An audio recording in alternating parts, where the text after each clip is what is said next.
Assalamualaikum warahmatullahi wabarakatuh. Terima kasih waktu yang telah diberikan kepada saya. Pertama-tama perkenalkan, nama saya Yasman Eliezer Luhu, biasa dipanggil dengan nama Yasman. NIM 210201700777, kode kelas MJ701, prodi PDD S1 Manajemen, dengan mata kuliah Manajemen Kinerja dan Kompensasi. Terlebih yang saya hormati sekaligus dosen pengasuh Dr. Yusuf Setiadi SH, SSTMK, MM, M-Home.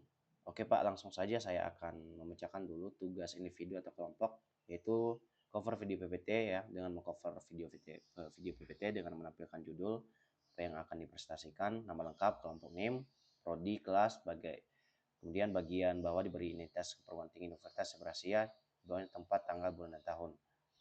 Kemudian latar belakang masalah dan identifikasi masalah. Cari dan pilih salah satu contoh kasus yang sesuai dengan masalah setiap sesi mata kuliah manajemen, kinerja, dan kompensasi. Kemudian cara mengatasi masalah gunakan teori yang disampaikan dalam proses pembelajaran manajemen kinerja kompensasi sesi 1 dan sesi 5. Kemudian kesimpulan ambil garis besar, learning point dan materi yang disampaikan. Kemudian rekomendasi berikan bahan masukan berupa outcome umum dan khusus. Oke Pak, langsung saja di sini saya akan membacakan ya. Di sini saya mengambil contoh kasus penurunan kinerja perusahaan akibat ketidakseleraan kinerja individu dari PPT ABC. PPT ABC adalah perusahaan manufaktur yang mengalami penurunan laba sebesar 15% dalam 2 tahun terakhir. Hasil audit internal menunjukkan bahwa penyebab utamanya adalah satu, produktivitas tim produksi stagnan meskipun target perusahaan meningkat. Kemudian turnover karyawan kunci di Departemen R&D mencapai 20% per tahunnya. Kemudian nomor 3 ini ketidakpuasan karyawan terhadap sistem penghargaan yang dia anggap tidak adil. Kemudian next, kinerja perusahaan dan di sini satu, kinerja perusahaan versus kinerja individu. Kinerja perusahaan atau organisasional, yaitu target laba tidak tercapai karena biaya produksi tinggi dan inovasi produk lambat. Kemudian indikator ROI menurun, market share stagnan.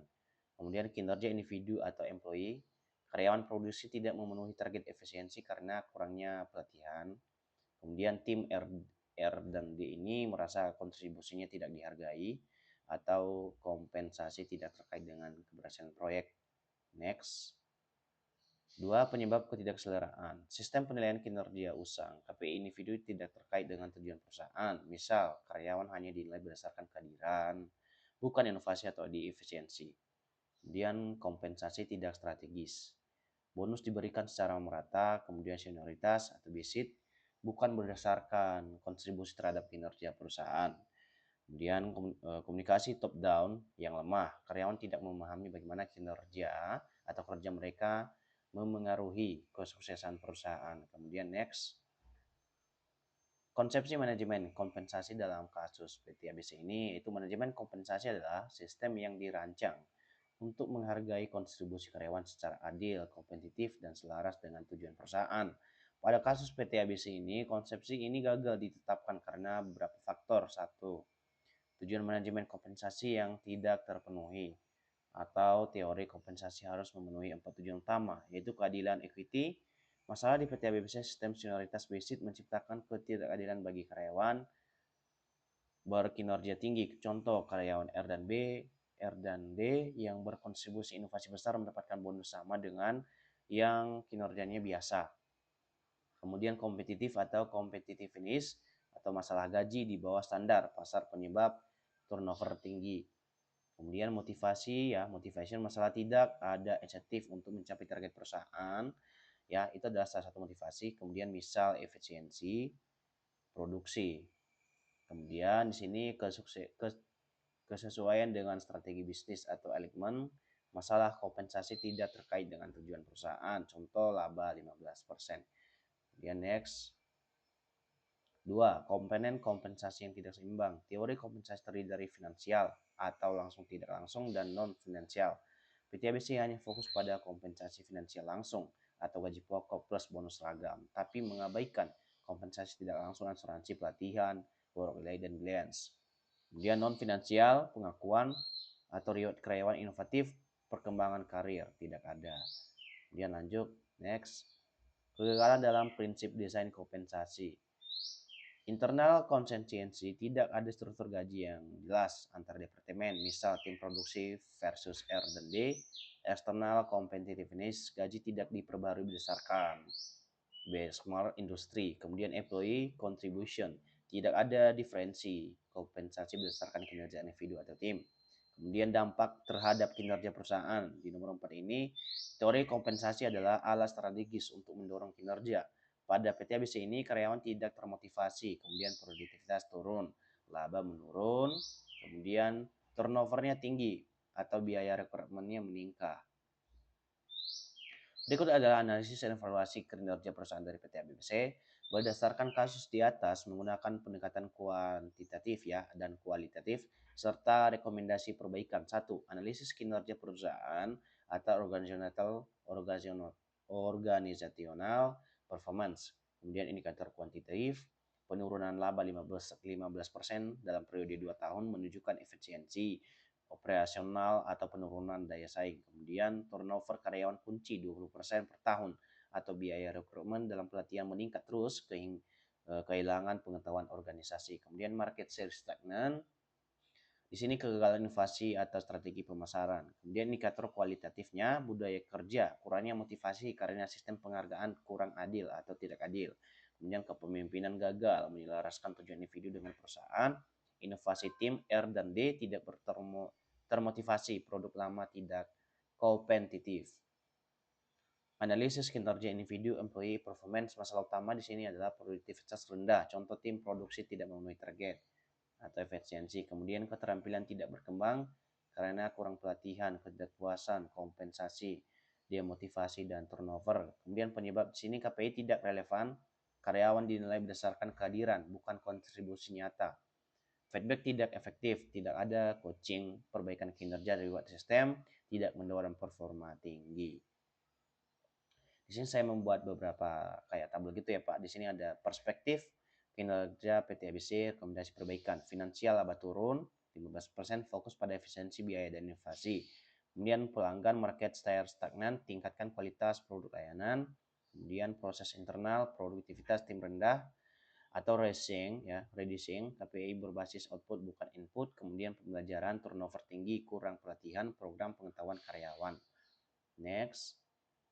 Di sini target perusahaan rehabilitas PT ABC gap atau kesengajaan penyebab laba naik 10% per tahun, kemudian turun 15%, realitanya gap kesengajaan kurang 25%, penyebab biaya produksi tinggi, inovasinya rendah. Kemudian target di sini target perusahaan retensi karyawan kurang lebih lebih dari 90%. Kemudian rehabilitas ABC turnovernya 20%, kemudian gap atau kesengajaannya min atau kurang 30%. Penyebabnya kompensasi tidak kompetitif ya. Kemudian next, 4 rekomendasi perbaikan kinerja ini adalah untuk kinerja perusahaan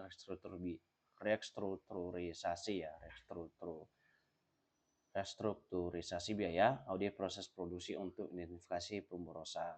Kemudian investasi teknologi otomatisasi untuk efisiensi. Strategi inovasi, alokasikan 15% atau 5%, alokasikan 5% pendapatkan untuk R&D, buat tim cross functional untuk pengembangan produk baru.